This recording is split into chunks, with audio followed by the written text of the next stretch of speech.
तो हेलो दोस्तों, कैसे हो आप सब। I hope you all are doing great. तो आज हम बात करने वाले क्यों दीपिका इब्राहिम को लो फील हो रहा है, क्यों जो है सब लोग उनको घर में अकेला छोड़कर घूमने के लिए चले गए, क्या इस वजह से दीपिका इब्राहिम को लो लग रहा है। सेकंड जो पॉइंट डिस्कस करने वाले हैं, सबसे जो पॉइंट वो ये है कि मुझे इनकी मम्मी और इनके बेटे पे बहुत तरस आता है कि वो कहाँ जाकर फंस गए हैं और क्यों इस बंदी के साथ, मतलब वो इतना फंस चुके, इतनी डिक्टेटरशिप जो दिखाती है उनको, उस बारे में बात करेंगे। और मतलब कैसे ये जो अपना प्रोफेशन वो चेंज करने वाले ब्लॉगिंग से ऑथर में, इस बारे में बात करेंगे जो इन्होंने इस ब्लॉग में खुद ही बताया है। तो चलिए वीडियो को स्टार्ट करते हैं। तो सबसे पहला पॉइंट जो मैं डिस्कस करने वाला हूँ वो करने वाला हूँ कि इन्होंने जैसे अपना ब्लॉगिंग स्टार्ट किया, इन्होंने बोला गाइस आज बहुत लो फील हो रहा है, गाइस गाइस अब मैं पूरी अपडेट आपको दिया करूँगी हर दिन की, कि कब मुझे लो फील हो रहा है, कब मुझे हाई फील हो रहा है, कब मेरी एनर्जी लो हो रही है, कब मेरी एनर्जी हाई हो रही है। ये सब एनर्जी लो और हाई इन सब का कोई चक्कर नहीं। इनका चक्कर जो मेन है वो ये है कि इनके जो फैमिली वाले मेम्बर्स हैं सारे, इनकी अम्बी हों जो, जिनको ये पैर, जिनके पैर धो धोकर जिनके पीती थी पानी को, वो इनको अकेला छोड़कर जो घूमने के लिए चले गए हैं।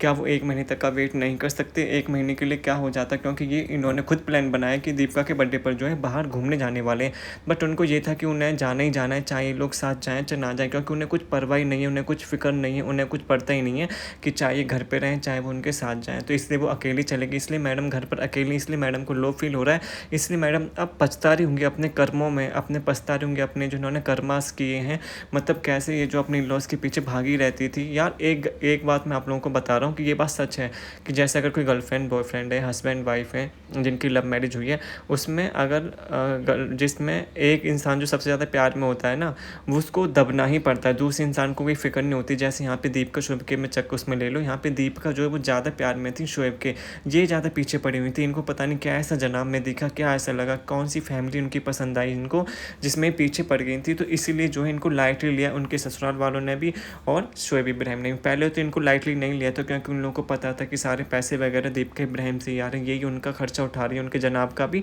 और उनकी फैमिली का भी। पर जैसे जैसे शोएब इब्राहिम आगे बढ़े, शबा इब्राहिम आगे बढ़े, उनके यूट्यूब चैनल चलना स्टार्ट हुए, तो उन्होंने मैडम को अपनी ज़िंदगी से धीरे धीरे करके, जैसे चाय में से मक्खी को निकाल देते हैं, यूज़ करके ऐसा निकालना स्टार्ट कर दिया। और अब मैडम बिल्कुल अकेली रह गई हैं, बेसहारा रह गई, उनके पास कोई भी नहीं है, कोई भी, लिटरली सब लोग इनको यहाँ पर अकेला छोड़कर जो है घूमने फिरने के लिए चले गए। भाई इसको कैसा लग रहा होगा कि इतनी बड़ी बीमारी हुई है इसको, मतलब बीमारी में भी किसी को इसका ख्याल नहीं, सब लोग घूम रहे हैं आराम से। और ये अभी की बात नहीं है, तो पहले भी जब इसके ऑपरेशन वगैरह हो रहे थे इतनी बड़ी बीमारी के, तब भी ये सब लोग जो है मेहंदी लगा लगा कर बैठे थे, बिरयानी वगैरह खा रहे थे, फंक्शन वगैरह चल रहे थे उनके घर में उनके बेटे के। तो उन्हें कुछ फ़र्क नहीं पड़ता, चाहिए जिए चाहे मरे, उन्हें कुछ लेना देना नहीं है।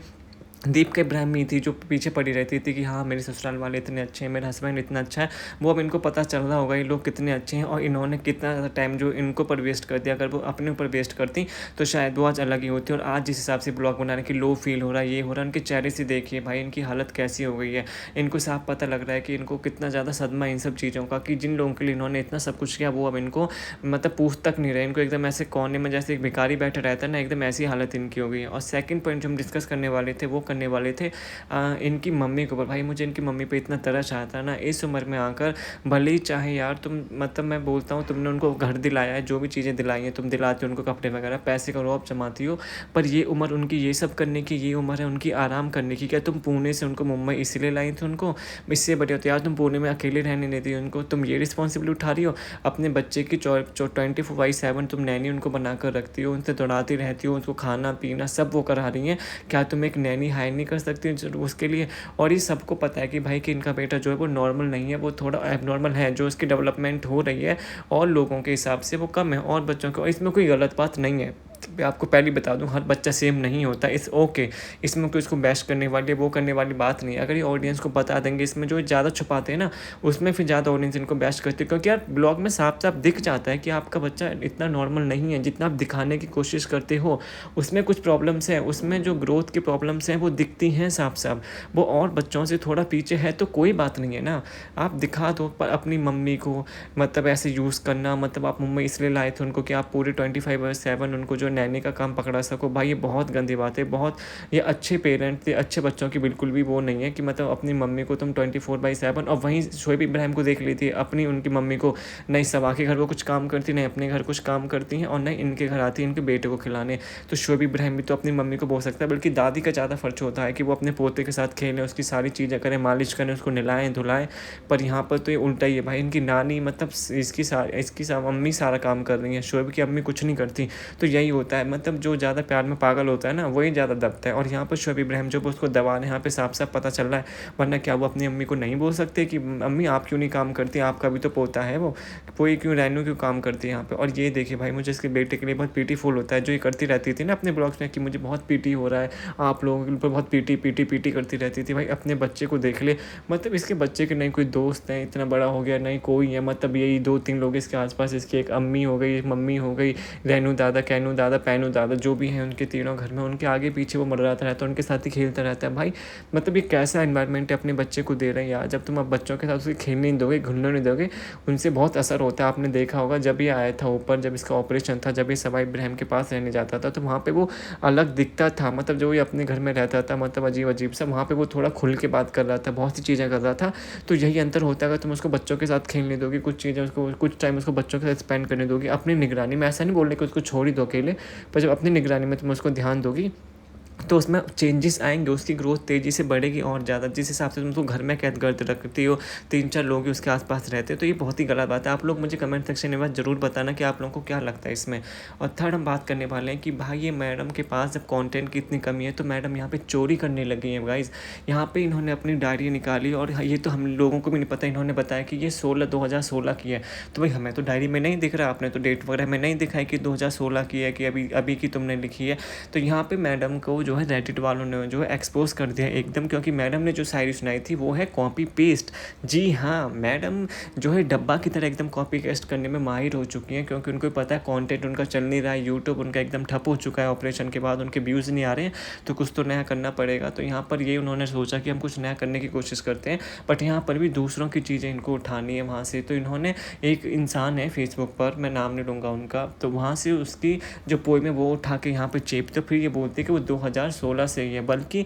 जो ये पोएम है वो इंसान ने 2019 में अपने फेसबुक आईडी पर पोस्ट करी थी, वहाँ से उठा के इन्होंने अपनी डायरी में लिखी और लोगों को बेवकूफ़ बनाया कि 2016 में उन्होंने लिखी थी। भाई हमने तो आज तक नहीं सुनी, अगर तुम्हें इतना ही था तो कभी यूट्यूब वगैरह में तुम इतने टाइम से हो, कभी तो हमें सुनने या देखने को मिलनी चाहिए थी, बट नहीं, यहाँ पे ये इतनी झूठी मक्कार औरत है, मतलब इतना सब कुछ, मतलब लोगों को पागल बनाने की कोशिश करते हैं। बट अब लोग यहाँ पर पागल नहीं रहे, वो टाइम पहले ही था जब स्टार्टिंग में आए थे लोग, इनके हम साथ साथ वाले जाल में फंस गए थे, और लोग उनके ऊपर बिलीव करने लगे थे कि जो भी बोलते थे उस पर भरोसा कर लेते थे। पर आजकल लोग ये जो भी बोलते हैं ना, उसकी एकदम बिल्कुल खाल तक निकाल लेते हैं, बाल की खाल जो बोलते हैं ना वो निकाल देते हैं। तो जो शायरी, जैसी मैडम ने ब्लॉग डाला, लोगों ने शायरी सुनी, लोगों ने अपनी छानबीन स्टार्ट कर दी, लोगों को पता चला कि मैडम ने जो है झूठ बोला, मैडम ने किसी और की शायरी जो यहाँ पर चिपका दी, और मैम उसके नाम पर अपना नाम थप्पा लगा के बोलना चाहते हैं कि उन्होंने शायरी लिखी है। भाई मतलब क्या ज़रूरत है यार, तुम अपने आप से भी कुछ लिख सकते हो, अगर तुम्हें लिखना है तो तुम्हें दूसरों की शायरी लेने की क्या ज़रूरत पड़ रही है यहाँ पर, और इतना झूठ बोलने की क्या ज़रूरत है, तुम्हें व्यूज़ की इतनी ज़्यादा भूख क्यों हो गई आजकल कि तुम लोग कुछ भी करने को, गुजरने को तैयार हो गए हो भाई।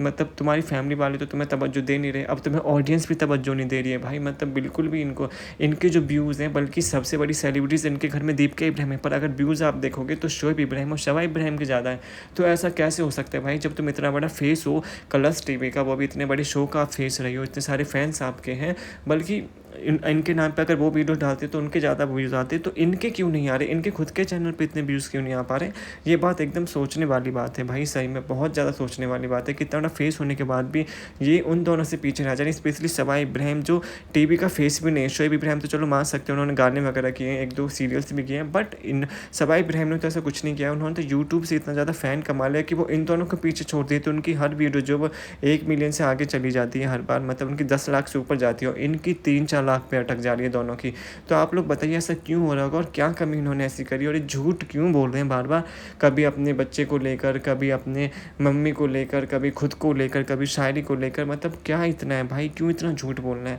और यहाँ पर एंड में फिर जनाब आते हैं इनकी शायरी सुन के, फिर जनाब भी इनको, क्योंकि आजकल जनाब इनको नए नए मशवरे दे रहे हैं कि तुम ये करो तुम वो करो, क्योंकि इनको भी दिख रहा है कि ब्लॉगिंग में जो है इनका ज़्यादा स्कोप रह नहीं गया जिस हिसाब से इनके व्यूज़ आ रहे हैं। तो जनाब यहाँ पर बोलते हुए नज़र आते हैं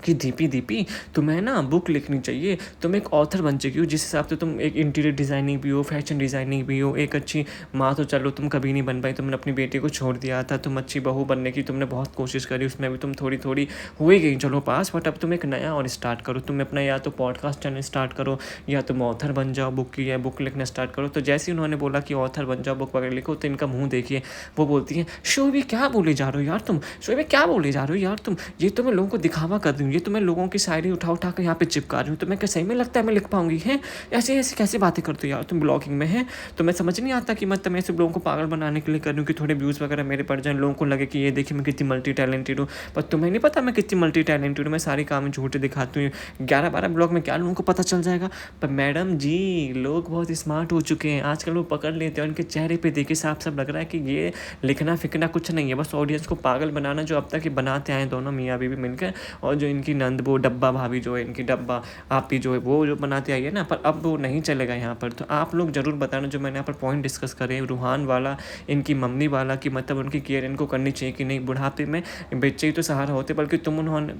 वो तुम्हारा सहारा बने हुए हैं। तो अगर आपको वीडियो अच्छी लगी हो तो चैनल को लाइक कर देना, शेयर कर देना और सब्सक्राइब